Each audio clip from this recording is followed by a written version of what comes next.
अभी हम लोग धर्म ग्रंथ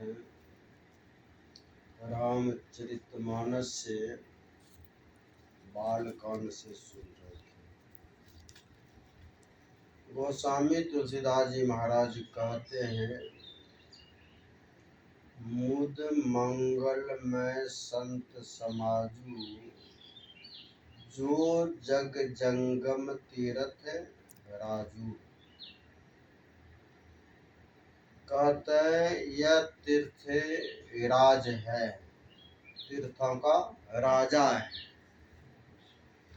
यही बात कह रहे हैं। मुद, मुद में आनंद और मंगल में कल्याण। कहते हैं जो व्यक्ति अपना आनंद और कल्याण, क्योंकि गुरु महाराज भी इसी को कहे,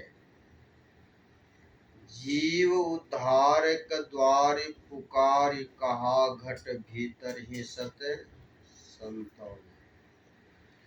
जो जीव अपना उद्धार अपना कल्याण चाहता है, उसी के लिए कहते हैं, उनको समझाते हैं। तिन ढार सुदे समझाई कहे। समझाने की बात क्या आई? गुरु महाराज कहते हैं, संस्कृति संताप से कांप रहे, भव भौर भ्रमत जीव हाँप रहे। संस्कृति मने आवागमन का चक्र, जन्म और मृत्यु का दुख। इसीलिए कहता है, इस दुख से अगर बचना चाहते हैं, इस दुख से अगर निवारण चाहते हैं, तब तिन ढारस दे समझाई कहे।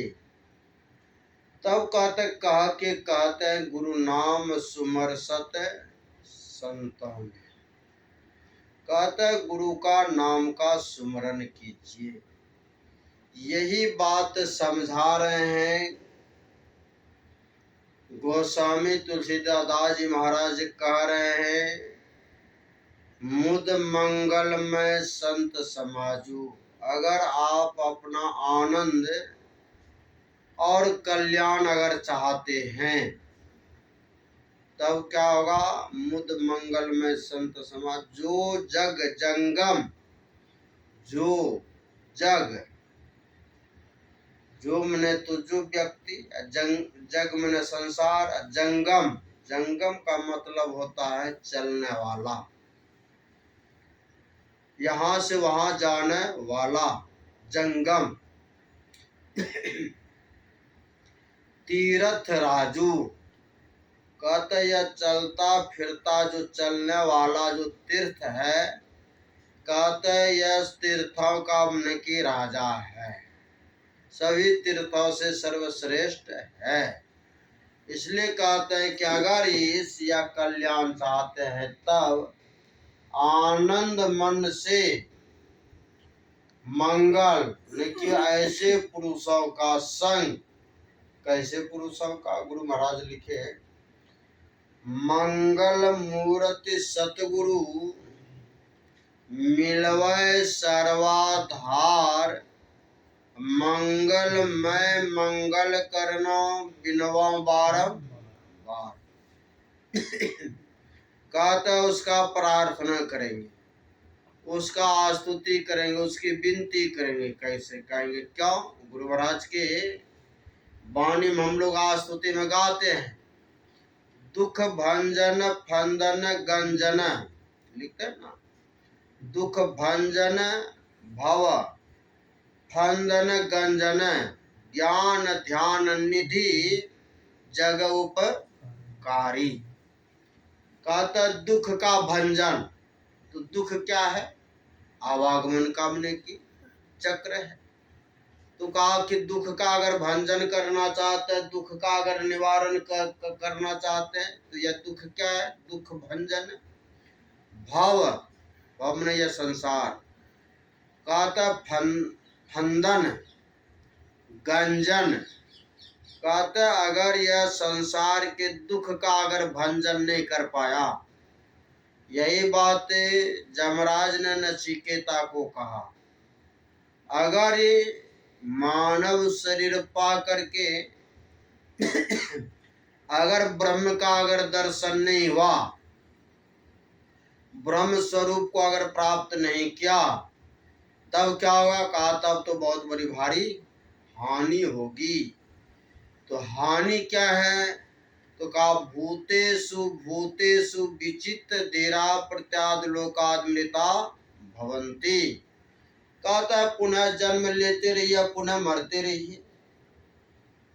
इसलिए यह जन्म मृत्यु के दुख से अगर छूटना चाहते हो, गुरु महाराज ने लिखा एक जगह पर आस्तुत प्रार्थना में ही, इसके निवारण के लिए प्रभुभक्ति करनी चाहिए। कौन सा निवारण?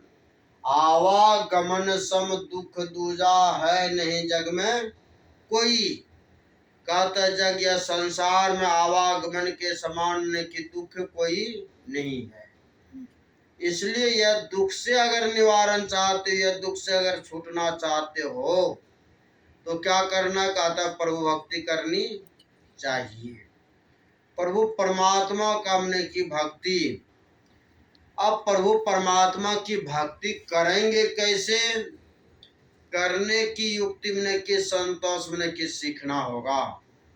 इसीलिए कहता है जब तक संतों का संग नहीं करेंगे तब तक काम चलने वाला नहीं है। इसलिए संतों की संगति करेंगे तो क्या होगा? कहता वह भेद बतला देगा, वह युक्ति बतला देगा। संतन केरो भेद छिपल छलय, अब बाबा कयल प्रचार मोर गुरु भेद दियो। का जो संतों का भेद में छिपा हुआ गुप्त था, नहीं था सो बात नहीं था, लेकिन वह गौण पड़ गया था, हमने छिप गया था। तो उसको मैंने कि फिर उजागर किया किसने? कहा संतों ने। सत संतन की सत युक्ति यही से भव बंधन दूर सही, होता में ही शंका न रही। सत्य सत्य कहा सत संतों ने। सत्य कहा किसने? कहा संतों ने। संतों बहुवचन शब्द है। कहता एक संत नहीं, बहुत सारे संतों ने यही बात कहा। किसने कहा? जे पहुंचे ते कही गए, तिनकी एक बात। जो पहुंच गए हैं वह एक ही बात कह रहे, एक ही रास्ता बतलाते हैं, बहुत सारा रास्ता नहीं। जिस तरह से स्वामी विनोबा भावे ये जब कुप्पा घाट आए, विनोबा भावे जी के बारे में वर्णन है, वह 14 भाषा के ज्ञाता थे, 14 भाषा को जानने वाले थे। उसने उससे पूछा गया क्या परमात्मा का अपने की भक्ति करते? कहा हाँ। कहा परमात्मा का दर्शन का मार्ग क्या है? तो विनोबा भावे ने एक मने की गोलाकार वृत्त बना दिया। वृत्त बना करके मने की उससे मने की सभी जगह से मने की लकीर खींच करके केंद्र मने की पॉइंट पर मने की ले जा करके भिड़ा दिया। तो वहां के साधु ने पूछा कि आप जो यह वृत्त बना दिए तो वह परमात्मा ससीम है कि असीम है? तो कहा असीम है। कहा जब असीम है, जिसकी कोई सीमा नहीं है, तब आपने उसको वृत्त में कैसे घेर दिया? वृत्त अगर वह घेराकार सीमित रहता, तब इधर से आते उधर से आते उधर से आते उधर से आते उधर से आते उधर से आते 10 मने की चारों दिशाओं से मार्ग बना रहता। लेकिन जो असीम है, जिसका कोई सीमा ही नहीं है, तो वह कहाँ नहीं है? जब वह हर जगह है तो फिर उसको पाने के लिए हमने की जाना कहाँ पड़ेगा? इसी को कबीर साहब ने कहा मोको कहाँ ढूंढर बंदे, मैं तो तेरे पास में। ना मैं काशी, ना मैं कावा, और ना मैं कैलाश में। अब खोजी हो जो तुरते मिलिया पल भर के तलाश। खोजी होना चाहिए, खोजने वाला होना चाहिए, तो कहाँ खोजेंगे। इसी को गुरु महाराज कहते हैं, अगर खोजना ही चाहते तो खोजो, खोजो पंथी पंथ तेरे घट भीतरे, तू और तेरो पीव भी घट ही अंतरे।